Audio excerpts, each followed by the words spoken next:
people know the history, feel free to speak on it, but I believe it was a lawsuit in the early 80s that really opened up some of this and exposed some of the files and how many organizations they were monitoring, infiltrating, trying to disrupt. Of course, the Black Panthers, took a brunt of it, but just the Black movement in general, but it encompassed other groups beyond that, socialist groups, trade unions.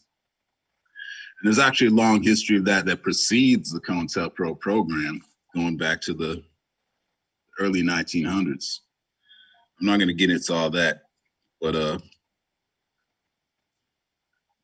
just a couple things. I think one of the major lessons from this, which I think we need to, anybody who's fighting in these kind of social movements should take away, is one of the main tactics to try to avoid is the divide and conquer tactics. You see how they fomented internal rivalries based on false information. So it's really important to kind of verify the sources of information as we kind of deal with debates or divisions or whatever, and make sure that what's going on is actually a real thing or something that's manipulated by the invisible hand. So I'll just say that.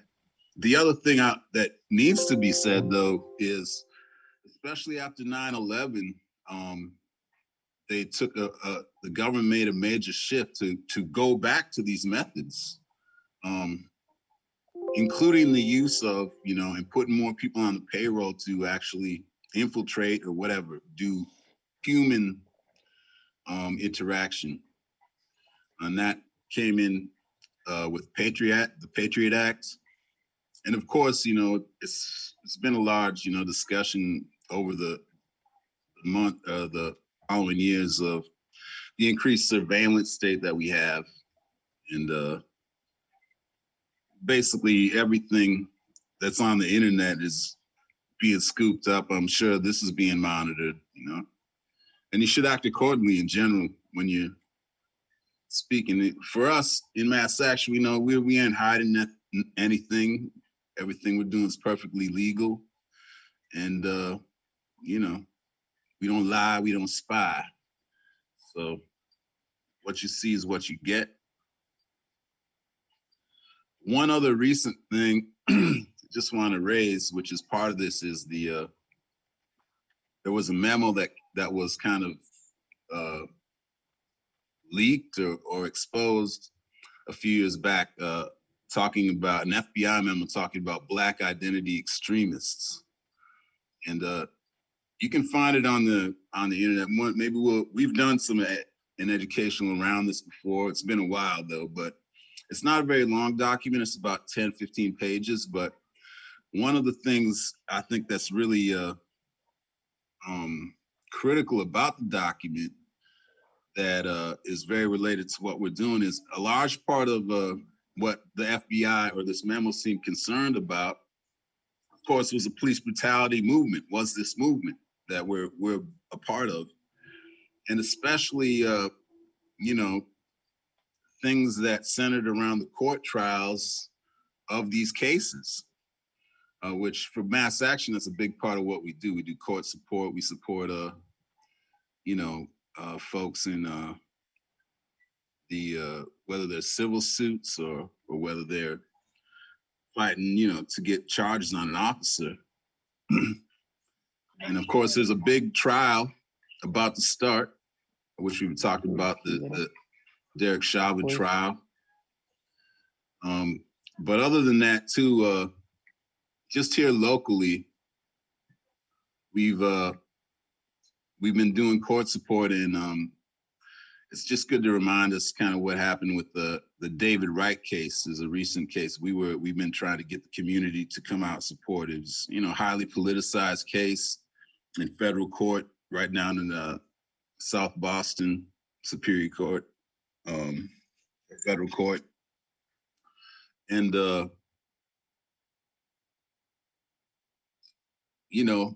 part of the case against him was brought by the FBI through spying and through surveillance. A lot of these tactics just to, surveilling their communications over many weeks following Osama Rahim and David Wright. They killed Osama Rahim. It's one of the cases we're demanding, be reopened. We're working with the family on that, as well as that David Wright be immediately released from prison. He's serving what is it now, Tahia? I forget. We were at the courthouse. He won an appeal for his conviction, and when at the appeal hearing that just happened last year, the judge actually increased his sentence. He won the appeal. They increased his sentence. I don't know if any of you ever heard of anything like that, but it's one of the most blatant, exposés of, the political nature of this court case and why, it was a mockery of justice. But I know, like, Tahia was in the courtroom and witnessed it. I think Sarad was too, who's here. But I'm going to stop here and maybe, I don't know, Tahia, would you be willing to moderate this discussion? Sure. Wasn't planning on it. Hey, yeah. He is another leader of mass action. So hi. Brock was talking about David Wright. Yeah. So when you go to court and you get charged with something and you get less charges, I don't know how you come out with 2 extra years just cause. I don't know kind of how they do that math. And it was very disheartening, and it was clear that they were intent on making a point, and none of it was about justice. So we're still rocking with the family, and definitely have David Wright's back, and we'll support him in any way that we can. If everyone could just go around and introduce themselves, that would be great. Dayani, let's start with you. Hi, everybody. I saw that Nain jumped on that. Hey, Nain. Hi, I'm Giovanni Tisdale. I've been doing this for the activism work here in the Boston area for maybe about 8 months. But coming from Hartford, Connecticut, I've always been in the community. And I'm just here to see what you all are, what you're all about. I love to hear. I love what you guys are doing. I just jumped on this because I know that you do it on Fridays in the evening, and I am here just to see what's going on in the community because Brock, what you were bringing up with the last case, I didn't know about. And then Tahia and I were talking last night, and I didn't know about a lot of other things. So that's why I'm here. Awesome. Anyway. Thank you. Let's go around. iPhone, I don't know who you are, but iPhone. Yes, hi, I'm Nain. I am a local Black Lives Matter activist in Boston. So I work with a lot of Refuse FASM, FFC. So I collab with a lot of orgs. I just got out of Suffolk County Jail. I was held for 2 months. I'm not gonna say too much about it, but I've been out on the front line. So I was arrested 2 times, arrested in Copley, and I was also arrested downtown at the State House. So I am dealing with the courts as we speak, so I don't want to get too much because they're watching me and, they've been messing with my Instagram and stuff like that. I'm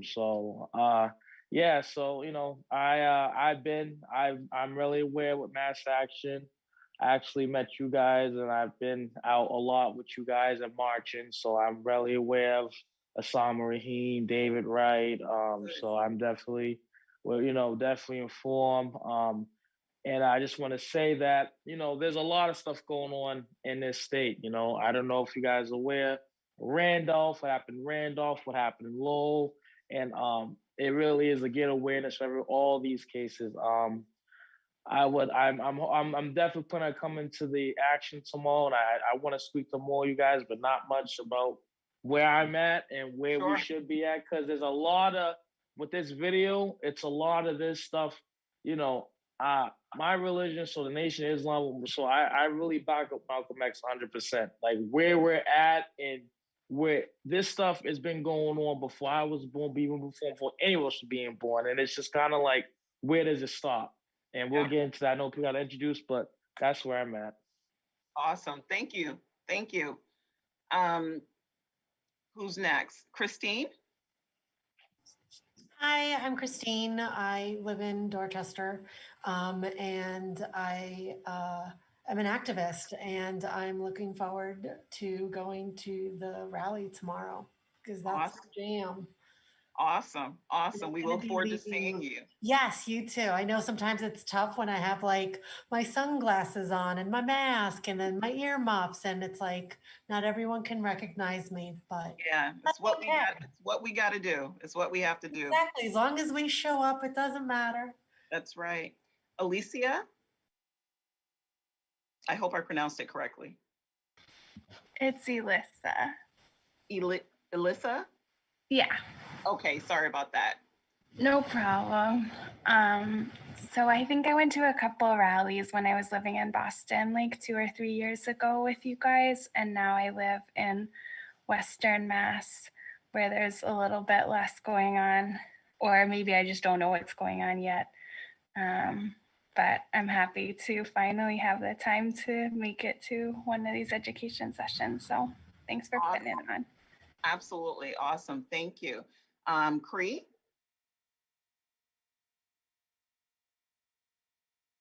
Or Cry?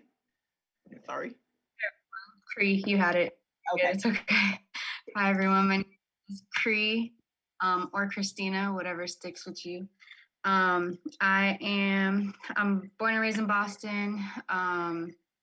I have been joining in on some of the actions that Mass Action has been doing. I started around the fall, doing some marshalling, and I'm also associated with Blue Crime, Blue Dime. And I do some youth community work as well with an organization called Basement Tribe. But yeah, I'm just here to learn. Awesome. Yeah, thank you. Are you coming tomorrow? I am, yeah, I'm marshalling tomorrow. Awesome. Make sure you share the flyer with your other organizations. Will do. Awesome. Matthew.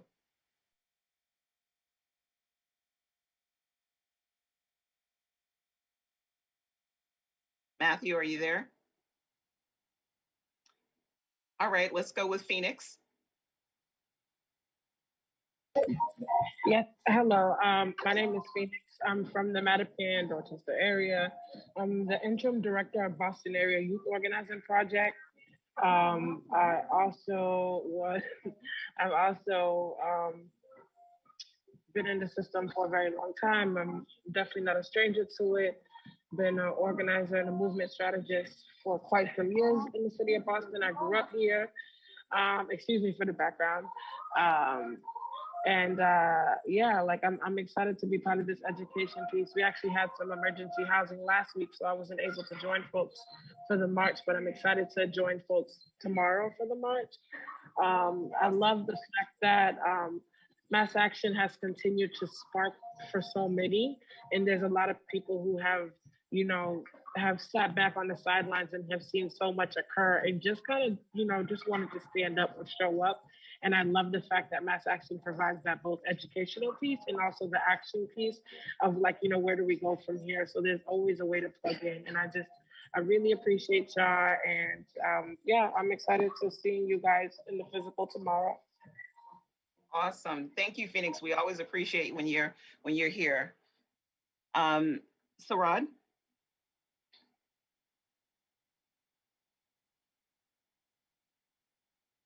Jose.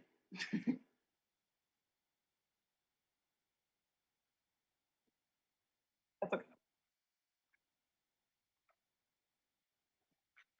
Yep.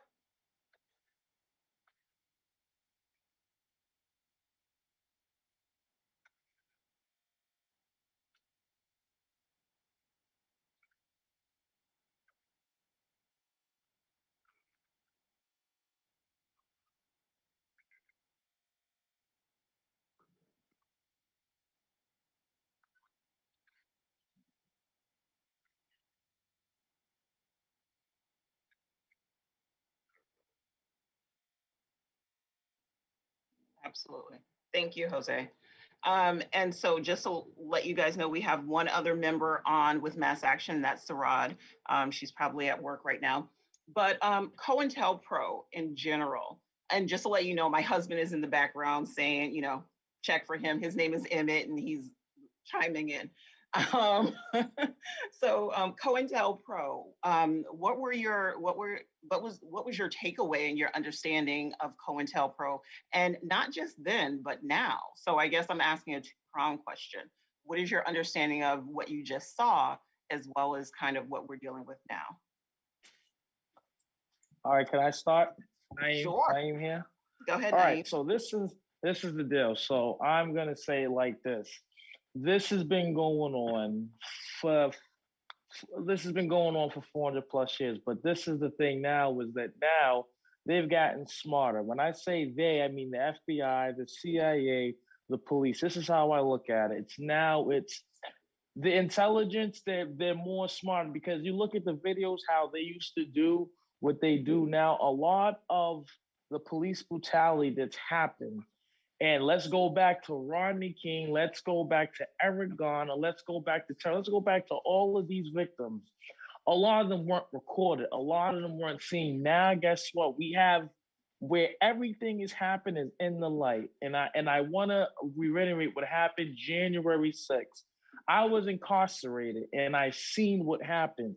Everything now was to the light. Now there's more technology, and there's more footage. See, back in the day, my dad was born in the 60s. He's dealt with this. He's seen things. Now, it's technology. Technology, because everything this happened is brought to the light more, because cameras, we got everything's around that. I feel like that's different back in the day. And also back in the day, it was just blatantly everything was allowed. Now, to this day, they see that Black people are going to fight back. They see that there's no more I can just do what I want to you, and we're gonna let you do that. That is a different suit. It's now defense. They know that now.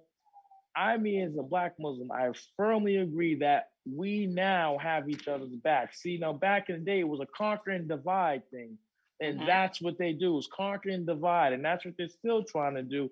Like, I'm gonna tell you, as a Black activist, I know that they've been arresting activists, but they've been Black. I have a brother up in New York City that got arrested. A couple of us here in Boston been arrested, but we've been Black. So now it's like, we're gonna hush these people up, but we're gonna make an example out of these activists. And now with the FBI, their tactics have changed, because now the FBI is like, all right, this is what we're gonna do. Look at the FBI division in Boston. They're like, all right, this is what we're gonna do. This, like, when I put something on social media, they take it down. I put a story, they take it down. It's just their tactics got smart, but they're still the same. Now, I don't know much about the CIA, but watching this video made me enlightened. Like, they all have tactics, that they got smarter, because now a lot of people pick up on what they do. Like, you look at what happened to Frank Hampton, you look what happened to Malcolm X. People just say that happened. No, it's the government, the federal government. When the people like that wake people up, we look at, as a Muslim, we look at, Mr. Farrakhan, the Honorable Elijah Muhammad, people who are a threat to the government that wakes Black people up. It's always a way for them to say, you know what? If we can't shut these people up, we're gonna assassinate them, and we'll just make up a story. And like, you look at the Black Judas, that movie, right? That tell people, you need to go watch that movie. If you don't know how the Black Panthers fell, that movie will explain to you. So it's more just knowing the U.S. government, because this government, if you sit back and watch their tactics, it's not easier. It's easy to dispose them. When you dispose them, there's people who then dispose the government on YouTube. You know what they do? They take it off, because they're like, hey, they know our game. And these are the people they go after. This is what they're doing right now while we're on these streets. They're saying, these Black activists, we need to shut these people up. So what they do is they start recording. They got state police recording. They got people undercover in the movements, and they're talking to us like, we don't know who these people are, but these are people trying to find out who's running what, who's doing this. And then they go back, and and it's easy for us to spot it out, because they're like, why are you asking so many questions now? Like, we're going to think about that. If you know what's going on, you know what we're doing. Why are you asking me so many questions? So it's not hard. They know, a lot of us know their game. And then when we expose them and we're telling people and they see people thinking and they're waking up, they're like, oh no, we got to shut this person up. Same thing they did to the Black families of Hampton. Same thing they did. They said, no, we can't have this. These people are uniting. Black, they're uniting the Spanish. We cannot have this.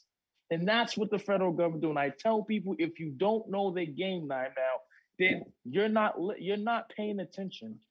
You're not paying attention. That's it. Yep, you're not paying attention. So that's where we're at with that. And the thing is, with the police, with the lynching, this is where I stand. I'm not going to say too much, and I'll definitely get into what you guys tomorrow. But it's time for people to wake up and see their game. Because right now, Ku Klux Klan, they just wear badges. They have the guns. They have black robes. Yes. They always and have. I tell people, do you know how cops started? And I'm not going to say they hunted Negroes. That's how the police started. I tell people, you don't know the history of the police, you need to do your research. That's how they started. Now everything is legalized because they're a cop. So I tell people, you need to know the history. You need to know what these people, this is not going to change. Malcolm X said it in 1962. This is not going to change till the Black men and Black women stand up and fight back. The federal government's not going to change this. The Supreme Court, even Mr. Joe Biden is not going to change this. Nothing is going to change this. It's 2021. I was incarcerated because I sacrificed myself for this movement. And then I come in and I come out and all I see is corruption still going on. Upstate New York, same thing that happened to Maylard Blessing Souls, Terrence Coleman in Boston. It happened in New York. It happened in Philadelphia, a mental crisis, and the cops end up killing them. This is absurd. And me as a Black man, I am tired of people killing my people. I am. And I am where I'm at. People, and if Diane said, Diane knows where I'm at. People know where I'm at. They know my religion and they know how we feel. Malcolm X has said it, that we are going to get tired and there's a boiling point. And it's at one point that, of course, they're going to conquer and divide because they know the Black men and Black women together. They know when our people wake up, they know it's going to get hectic. Look what happened in Detroit. Look what happened in Boston last year. Look what happened in Atlanta. People are tired, and the boiling point comes to Malcolm X, I'm going to say, Malcolm said, the white man shouldn't have a house because his house is dirty. If he can't clean up his house, he shouldn't have a house. It should catch on fire. It should burn down. And the reason why, because all these police stations, all these courthouses, I'm facing charges for defending myself. And you know what? They said, no, you did A, B, C, and D. So now I have 2 charges, and that's fine. They want to play the game, they can play the game. But at the end of the day, I feel like if these fascists, racists are going to attack me, I have a right to defend myself. That's an amendment right. That's just how it is. That's just how it's not one way or the other. That's the law. I know the law. That's the law. That is where I'm at. That's the law. So that's where I'm at with it. I want other people to speak, but I'm going to talk to you guys tomorrow morning. Absolutely. Thank you, Nain. Yep. So the question still stands, right, for anyone else who would like to weigh in. And for me, what was striking about Cointelpro, what's always struck me is the fact that as organized as we are, or even back then were, right, the government's more organized. They are the apparatus that controls everything. And so based on that and watching the movie, again, my question still stands. Where do you see where it was and the impact that it had in the community? Like they were clear about their direction. Anyone? I think for me, one of the things that I would touch upon, I don't know, let me know if y'all can hear me. Yeah, we can hear you. Okay, so one of the things that I would touch upon is the fact that, just like what you said, how organized they were. They were able to infiltrate so much. We weren't worried about infiltrating people's stuff. We were just trying to get, a piece of a slice. We were just trying to live. We were just trying to be free, just fight for basic necessities. Can I drink from the same water fountain as you? Like, just some simple stuff.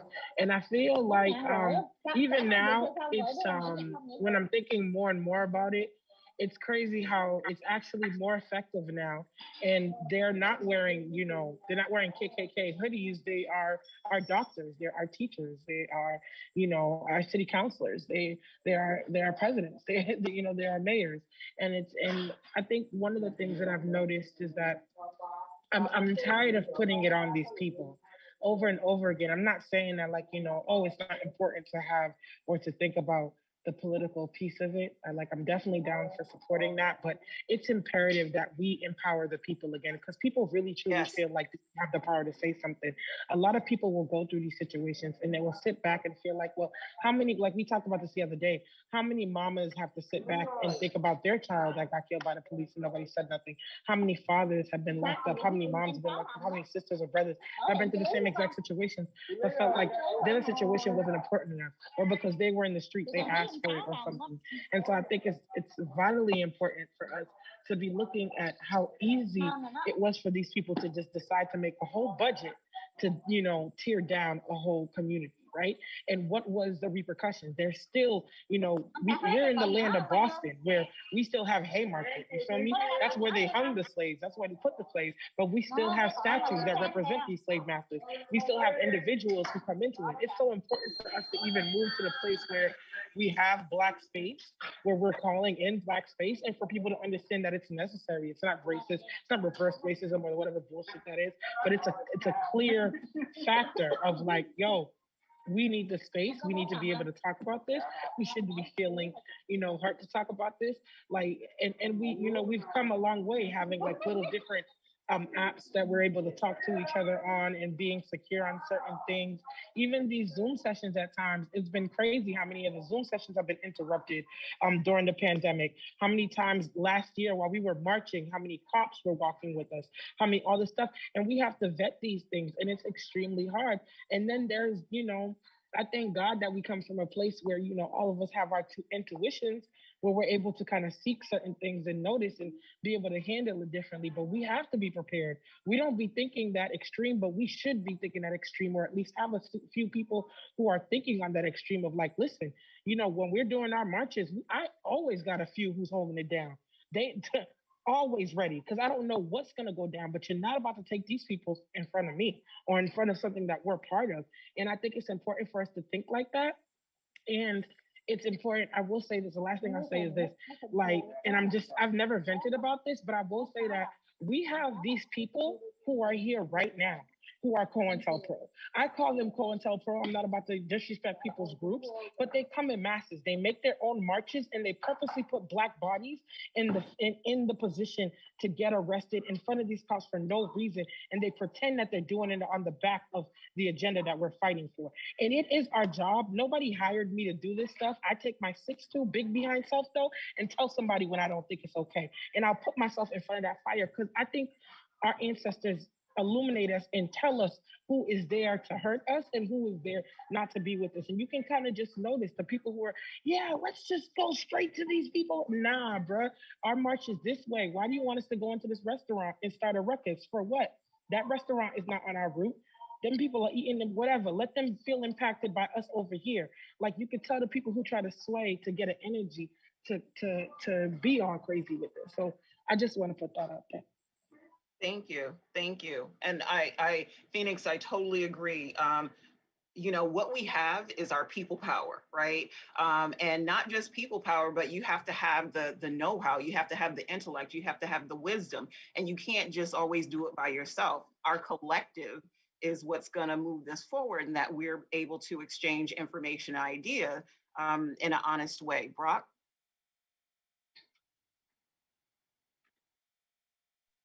Yeah, I appreciate what Phoenix raised. I was going to kind of make some of those points, but definitely, that's the career of the Agent Provocateur that goes back, into the 1800s.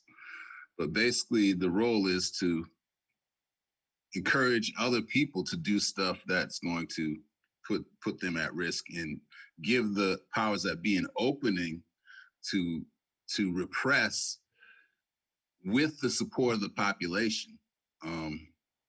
So it's still a political thing to manipulate the use of force or the trampling of democratic rights, with basically the support of the population. That's partly the whole legal facade that they've erected too. It has this air of officiality, but you got this guy in a robe who's gonna increase a certain person's sentence when they want an appeal on the charge. So that's a big part of the role. And the bigger question to me, and I mean, in the case of Fred Hampton, I think it's clearly like they set him up to be assassinated. But part of our challenge in terms of figuring out a way forward is we have to analyze and draw lessons from history. And to me, like, part of what hasn't really happened is a real public assessment of the Black Panther Party. Did they make errors? Is that part of why they failed? In my opinion, they did. And that's what the government exploited. And one of the errors was the lack of internal democracy. And because of the lack of internal democracy, it made them easier to start these internal wars. And the use of violence against their own members. So a lot of it, you had people carrying out violence against each other, but it was agitated and instigated by the government, secretly. So those are big questions. There really hasn't been any real assessment because everybody idolizes the Black Panthers, and but is a way forward to like just take that as a blueprint? I don't agree with that. I don't think it is the blueprint. There's things to draw and learn from their example. Certainly, their courage, but we have to have those kind of questions, or just have an open debate. And yeah, the thing is, the government has a monopoly. They have the more guns, more surveillance or whatever. But what Tahia said is what we have that they can't have, that what they can't reproduce and what they can't buy. They can try to buy off to a certain extent, but they can't. They don't even want to give the stimulus check. Shoot, they don't want to. But they can't buy like basically the truth of our cause, which has the potential to capture the imagination of hundreds of millions. And we can mobilize people based on ideas, and not because they're getting paid or they have some kind of other thing, to gain from it. And that's the power of the movement. And that's why ultimately it is more powerful than any weapons that they have. But the trick is how do you unlock that? How do you mobilize it? How do you bring that into fruition? And that's part of the challenge that we were trying to navigate. But a big part of being able to confront the government is making it very difficult for them to get a handle to repress you with the support of the rest of the population. So discipline and intelligence, along the lines of, I think, a lot of things Phoenix just raised, is life and death for the future of the movement, plus just the individuals. But to a certain degree, we can't stop what they're going to do, as far as assassination attempts or whatever. But what we can do is make it so that whatever they do, they will pay the highest political price for trying to carry it out. And in that sense, our intentions are everything, and also our execution. So that's what I have to say. Thank you, Brock. Make sure you lower your hand. Yeah, so Dayani, you're up next, but I just wanted to say that, when we're talking about like, let's get arrested for the sake of getting arrested, right? That was something that they did in the 60s because they needed to bring attention to this in a massive way. We have social media. We don't need to be arrested in order to get the information out, right? If we use the people power that we have, we disseminate information, we share information, and we organize. We don't put yourself in the system if you don't have to when we're doing these actions. anyone asking you to do so is misleading. And that I don't understand. Like, me having a record somehow moves the movement forward. Like, hard to stop. Like, that makes no sense to me. Dayani? I put in the chat about almost an hour ago.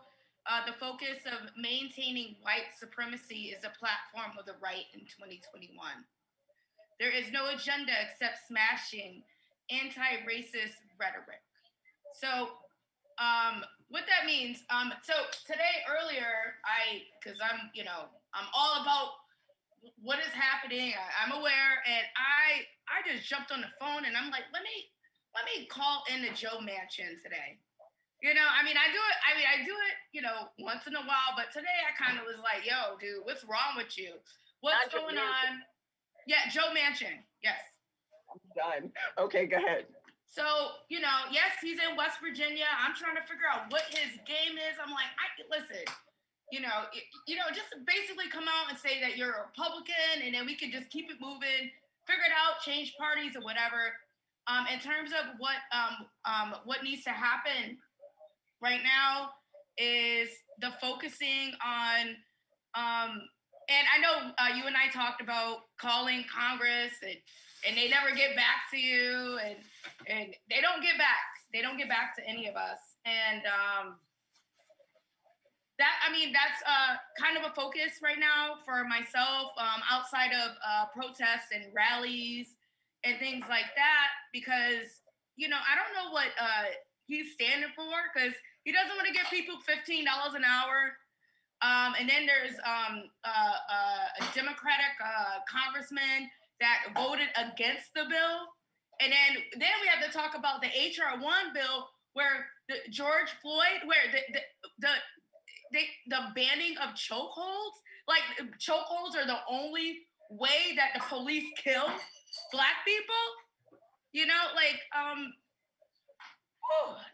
it's a lot in terms of having to have the conversation and calling Congress people and every day, and being annoying, just being that person, like, oh my gosh, she called again, but in terms of the video that was posted, I loved it. Video? Which video? No, not the video. The chat within the chat. What was posted today that Brock presented here, and having a conversation about what do we do next. That right there, in terms of, because we know Congress is full of these fascists, these white supremacists. It never went away. It's just that now they're in our face. I had been going to DC from September to right a couple of weeks before the insurrection happened on January 6th. And I will tell you this, it's quite hilarious to watch the media talk about, oh my God, we didn't know. And it's like, oh, we heard some things were going on. Oh, I saw it firsthand. And like Brock was saying before, that yes, on the FBI, it's still called the J. Edgar Hoover building. Is that still, right? DOJ, yeah. Right? The DOJ is still named after him, right? We all know this. So in terms of, putting pressure on to get that name changed, which, can't even get Faneuil Hall name change right now. You know what I mean? Like, come on. I mean, it's going to take a lot of work, but it's really all about, we just have to be nonstop. People have jobs. We just have to be annoying. And like you said before, we don't have to give up our bodies to do this now. We have to be smarter. And how we do this, we use our intellect. We have to use our time. We have to have patience. And anywho, that's all. I just want to say that. Thank you. Thank you. Phoenix? So I just wanted to say real quickly that touching on what Brock was saying earlier. There's a connection piece that I do, like. So a lot of people who were part of the civil rights era, I will never disrespect my elders. I'm so thankful for their work, but there was a lot of them who do need to step aside. I remember sitting in California as they had like a few ex-Black painters on stage, and I'm remembering the spirit. It was like a disappointing spirit, like because they've been through a lot too, and I definitely respect it, but I definitely understand that they've now been pushed to be in positions in which they're supposed to be like, like during the marches last year, a few of them who are still alive, they try to push those folks around us to tell us to calm down and tell us to, oh, the level of energy needs to be different. We need to, fill out the censuses and not march like this and do X, Y, Z. And I think that that's very important. And I wrote it in the chat, but I want to uplift it again. That in Assata Shakur's book, there is a play-by-play of conversation of how even her and Huey got into it. Because I think Huey ended up hiring a brother to do the electrician work in one of the houses that ended up getting bombed. And that person ended up working for FBI. You know how they say all skin folk and kinfolk. And it's important. It's so important right now because I think we've gotten to a place where we're like, oh, this person's Black, you should be happy. Like I get, people have challenged me a lot of times about, oh, you have Ayanna Presley and you have Rosalind and you have all these people, Rollins, you should be happy. And it's like, no, just because you are Black does not mean that, I have faith that you're going to be moving with the principles that we need right now. I feel like a lot of these people they shop for them, they look for them to kind of poster board them to make it seem like they represent all of us, which is why I shift gears. Like I still support, making sure that we, call the Supreme Court office, call these people out on their game. But I'm putting my money on the people. I'm putting my money on all of them because at the end of the day, when you kill one, when you lock up one, another one is gonna come up, and we're not. You got to take all of us, yo. That's where I'm at with that piece. I'm sorry. There you go. That's right, Phoenix. We have to wrap up, but a couple of things I also wanted to say is, if people, there are so many organizations out here, right, and everyone has a perspective, but if you're not saying reopen the cases, if you're not saying jail killer cops, if you're not standing behind these families, but let me be clear, not just standing behind the families, but standing behind the family. If you're trying to lead the families, if you don't know what you're doing, please don't do that. As a family member, the last thing I need is to already have my heart broken and then for you to mislead me. That's irresponsible, right? And so what we need to do is make sure that we're behind organizations as they work with families. Organizations should not be leading families. We're working with families. Do you know what I'm saying? We're working with people who have dealt with police brutality, who lived through it, right? And the families who have to deal with the aftermath. But if that's not where you are right now, don't try it. Join another organization that does know what they're doing, right? That understands not just what we're doing now, but the historical perspective. Much to what Phoenix and Brock and even Diane was saying is that there's history here. There are ways in which we should move and things that we should be learning from Cointelpro, right? Things that we should be abstracting and then saying, okay, how do we move? Then you get with people that know how to do it and know how to connect so that you can build that muscle and that you can actually help families. Anything less than is irresponsible. So on that note, did anyone else? I probably should have said that earlier, but go ahead. I just wanted to say, what up, Nain? I'm glad to see you out, man. So be good to see you at the demonstration, man. Yes, brother. I'll see you tomorrow. All right. All right. And also just to let you know, this conversation included all the people of color, or most of the people of color, our white allies. You have space here too. You can contribute, right? And we need you as much as we need one another. We have to have some private conversations sometimes, but we need you as much. The civil rights movement wasn't wasn't just built with people, you know, with extra melanin. So everyone is needed, and we appreciate you being here. When you have something already and you're willing to give it up or say that someone else doesn't have the same thing that you do, I respect that. Before we go, this is to Phoenix. Was this Asada? You're on mute. You're on mute. You Sorry, said no, yeah, Asada Shakur, Phoenix had referenced something Her that she brought. autobiography. Yes, it was her autobiography. Okay, thanks. also, just so shout out, that's my goddaughter's name. So yeah. All Hey, right. shout out to your goddaughter. It's your daughter's name? No, I said shout out to your goddaughter. There you go. There you go. Thank you. All right, guys. So we will see you tomorrow. You know, come strong.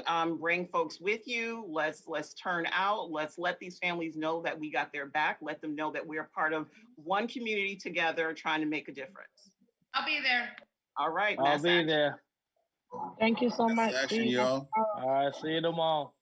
Hey, next Friday, we're still working out, but it's a good chance we're gonna have a first-hand report from the courtroom of Derek Chauvin with some of the folks working with the Minneapolis. So tune in for that next Friday. And check out the Facebook pages of all the other cities that are joining this fight as well. All right. That's action. That's action. That's action.